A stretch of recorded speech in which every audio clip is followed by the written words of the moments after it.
kupit. Sa mga comedy film, sa mga teleserye, sa mga sitcom, sa mga content.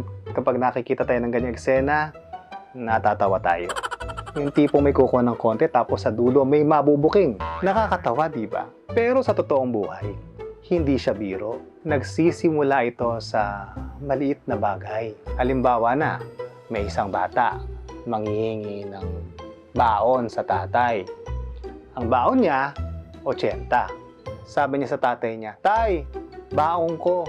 Sabi nung tatay, kumuha ka na dun sa wallet ko. Kumuha ang bata ng pera at nakita niyang merong 100. Hindi na niya binalik yung sukli. Tapos, nagulat yung tatay niya nung tinignan ng wallet. Sabi niya dun sa asawa niya, "Nay, yung anak mo, hindi na naman nagbalik ng sukli." Sabi nung nanay, "Sus, 20 pesos lang, hindi ka makatulog." Napakamot na lang ng uli yung tatay. Pero pag pinag-aralan natin, doon nagsisimula yung kupit o maliit na korupsyon. Ibayin naman natin yung sitwasyon. Okay, magbigay naman tayo ng ibang halimbawa. Nung mga bata tayo, parang sa public school, mayroong tinatawag na ambagan. Sabi nung class president o sabi nung ibang officer, "Uy, mainit na, magsasummer na, magdagdag tayo ng electric fan." So, nagambag-ambag yung mga estudyante. Tig 50 pesos sila. So, total, merong 1,000 pesos na nakalap. Eto na ngayon. Nung bibili yung electric fan ng isa sa mga officer, 700 lang yung presyo ng electric fan. Hindi na niya binalik yung sukli. Pero wala naman kasing nagtanong. Wala din nagtanong kung meron bang resibo yung binili natin. Mga bata pa sila nun. Sabi naman nung kumupit, total ako naman yung naghirap dito.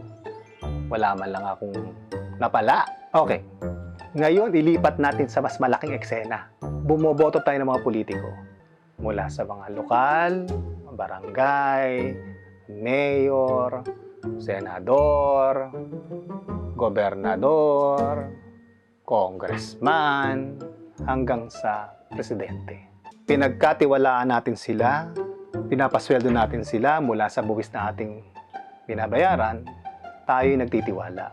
Pero sa likod ng proyekto, budget, kontrata, sweldo, sila-sila lang naman yung nakakaalam. Sila lang ang nakakaalam ng eksaktong pondo.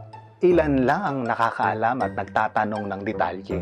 At doon, kumakatok ang tukso ng pangungupit o korupsyon. Hindi naman alam ng tao yan. Malay ba nila? Hanggang sa ito'y naging pangkaraniwang kalakaran.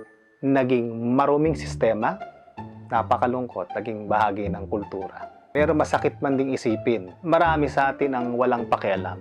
Hanggat tayo ay hindi direktang apektado, hanggat tayo may nakakain 3 beses maghapon, hanggat may naipopost, may napagkakalibangan ka sa social media, nabangayan, parang teleserye lang ang lahat. Maaaring nagagalit tayo sa ating nababalitaan at nakikita, mag-i-scroll lang tayo uli, yung iba ay mananahimik na lang.